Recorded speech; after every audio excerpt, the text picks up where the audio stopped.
القصه دي حقيقيه. جراح صاحبي في القصر العيني اتصل بيا الساعه 12:30 بالليل، قال لي يا مايكل انت تعرف فلان الفلاني؟ قلت له اه.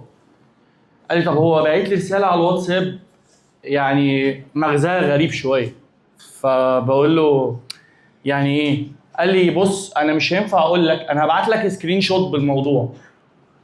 فانا لما بعت لي السكرين شوت انا قمت نورت النور وعليت اضاءه الموبايل عشان اتاكد ان السكرين شوت دي حقيقيه. الراجل بيقول له انا عايز مشتري لكليتي.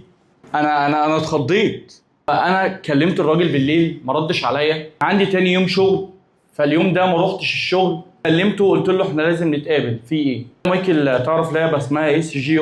قلت له اه. قال لي للاسف انا كنت مستلف فلوس كتير جدا من ناس وخسران 100,000 جنيه، والناس دي للاسف انا كنت فاكر نفسي هعرف اديهم الفلوس فكتبت على نفسي شيكات ووصولات وحاجات كده، فانا مش عارف اعمل ايه.